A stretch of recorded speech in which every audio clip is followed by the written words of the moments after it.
Hello,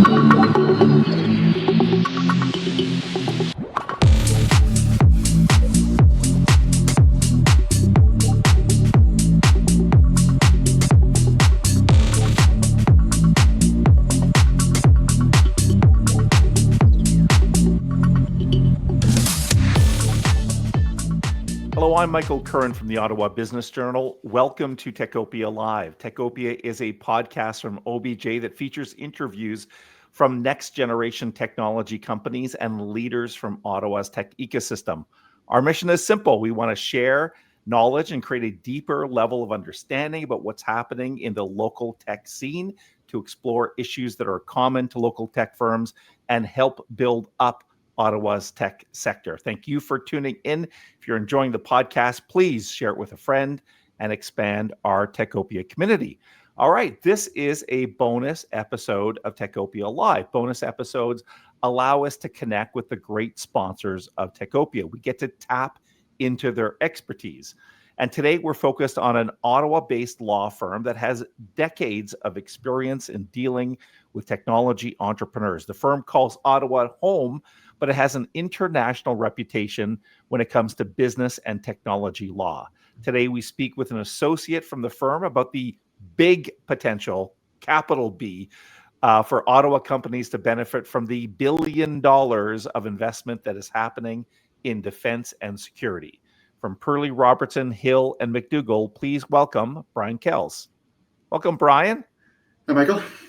How are you? Well, I should say welcome back. This is Thank the second time we've done one of these. That's right. Yeah, good to be here. Yeah, you're all honed up and ready to deliver here. So, Brian, let's start with a super simple question. Tell us a little bit about your role at Perley-Robertson, Hill, and McDougall. Yeah, sure. So I'm a corporate lawyer here in our business law group. So my practice focuses on whole range of corporate governance and commercial matters. My focus is particularly on mergers and acquisitions, so buying and selling businesses, working with business owners that are looking to sell, and also businesses that are looking to grow through acquisitions. So that's my main focus here at the firm. Okay. And you certainly are the man for the job because you've got that expertise. And we're talking, of course, about the really significant, as I said, billions of dollars of new defense spending. And I should point out before we get into the details that you served in the Canadian military. Tell us about your service, Brian. Yeah, that's right. Yeah, I served in the Canadian Army Reserves for just about 15 years. So if you're not familiar with the reserves, that's principally a part-time commitment, evenings, weekends, summers. So I did that throughout my university years and into my start of a career as a lawyer. And you served overseas for a while, if I saw your LinkedIn correctly? Yeah, that's right. Yeah, in 2008, I was in Kandahar for about 7 months, working on a civil-military cooperation team. So the role there was we went out into the villages to connect with, locals in Kandahar. Okay. Well, thank you for your service, Brian. All right. Well, we're going to talk about defense spending, and we've heard our Prime Minister say that he's going to hit our NATO commitment of 2% and then actually increase spending all the way up to potentially 5% down the road.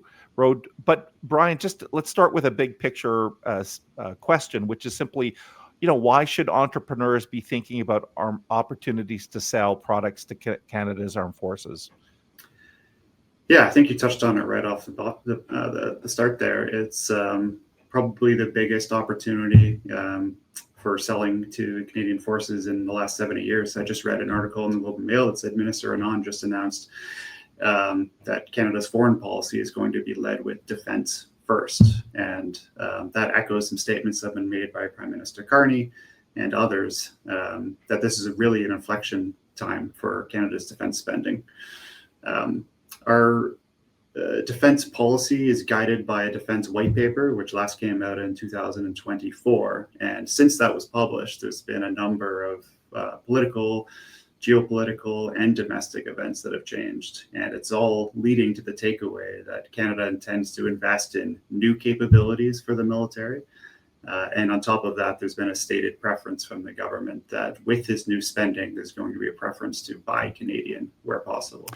That's right, Brian. I think from what I've heard in listening to the Prime Minister, he's really trying to build more industrial policy and make sure there's a connection between industrial benefits and military spending. Brian, based on your experience in the Army, you might have some perspective on what Canada might be shopping for, so to speak, over the next year or years to come. Any thoughts on that, Brian? Yeah, there's a number of stated needs, some of which are a little more big ticket than others. People have probably already heard in the media they're already well through the shipbuilding program, which is building new destroyers and patrol ships, and obviously the F-35 program, getting new fighter aircraft for the Air Force, has taken center stage over recent years. But they've also announced there's probably going to be a need for new artillery for the Army, ground-based long-range rockets, and also ground-based air defense systems. Some of the lessons learned coming out of Ukraine especially is about the need for modern air defense systems. We've all heard about the drone warfare, and that's a real innovation in the way war is being conducted. And as far as I know, it's not a capability that the current Canadian Army is really that equipped in. So that's going to be a huge focus for them, I think, going forward. I think you're right. There's just some news in the last few days that we might see some drones over Ottawa as the military does some testing around this. So certainly there seems to be that need for drone technology, and fascinating lessons learned in the Ukrainian conflict. Brian, buying from the military, defense procurement, would be the more formal term, can be extremely complex. I mean, you've just mentioned the F-35s and the major shipbuilding. These are procurement programs that are staffed by hundreds of people and billions of dollars at play. I presume when I ask this question, I'm not asking you on behalf of some F-35 contract, but what should entrepreneurs know, Brian, about this opportunity and maybe some of the uniqueness, if I could put it that way, around selling to the military? Yeah, for sure. I think, without getting into too much specifics, because there's a lot, I think if you were considering entering into some of these programs with the Canadian Forces, you need to know about every, procurement stream has its own particular requirements. And so you really need to engage and make sure you understand what the requirements are. And especially Prime Minister Carney has announced the focus will be to buy Canadian where possible. And so if your business is not already primarily a Canadian business, then you really need to get familiar with the specific legal requirements of what that stream is going to be, and then make sure that you adhere to it. And I think the second one, obviously, that's really important for the Defense Department is making sure that you understand as a business what the specific security clearance requirements are for whatever type of technology or program that you're going to be pitching to the government, and making sure that your business and the people that are working on those programs meet all those security requirements. Yeah. I think two very unique aspects that you've touched on, right, that many business people, entrepreneurs wouldn't think about. They haven't necessarily gone through government security protocols to make sure they could bid on things. And then again, as you said, there's a lot of complexity around the different programs that exist out there. And maybe I should say, not only should you be speaking with a great lawyer like Brian Kells, but you should probably tap into some of the organizations like Invest Ottawa. I've noted that even our local MPs are trying to draw things a little bit more closer in terms of explaining the opportunities. Any final thoughts on anyone out there, Brian, who might be wanting to do some business with the Canadian military? Yeah, I just think it's a really good opportunity out there.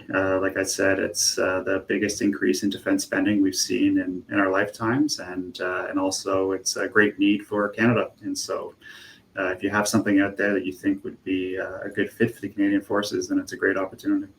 Agreed, 100%. Listen, Brian, I want to thank you for spending some time here with us here today, and all the great work that you and your colleagues at Perley-Robertson are doing. And maybe there's some M&A work that comes out of this, Brian. Maybe there's some new incorporations. Who knows, right? Some government contracts. Sounds like good opportunities for some of the professional firms as well in Ottawa. So thanks, Brian, for your time here today. Thank you. Okay. All right. That was Brian Kells from Perley-Robertson, Hill and McDougall. We want to thank Perley-Robertson, Hill and McDougall for its long-standing commitment to Techopia. They're part of what keeps us delivering news and information, talking about new business opportunities for this. Before we wrap up, I want to give a shout out to some of the other great sponsors that support our Techopia program. Techopia is brought to you by many great sponsors, such as EY, Building a Better Working World; Perley-Robertson, Hill and McDougall, a leader in business and technology sector law; the University of Ottawa Faculty of Engineering, creating the next generation of technical talent. Techopia is not only a podcast, we post new articles daily at obj.ca/Techopia. And if you're on YouTube, please subscribe and click the bell icon. And before we wrap up, I want to give a shout out to Riaz CD, who's our Techopia correspondent. A lot of the videos that we've been uploading to our YouTube and audio channels over the summer have been around Tech Tuesday, which happens the first Tuesday of the month in Canada. So be sure to check those out. Also, we've got some great programming coming up this fall. We're going to do a podcast very soon with Solon Angel, probably like the AI entrepreneur in Ottawa, very well known for MindBridge. So stay tuned for that and more. Please check us out online at obj.ca. We want to thank you for watching and listening. We hope Techopia is keeping you connected and informed. Let's keep building Ottawa's technology utopia. That's Techopia. See you soon. Bye-bye.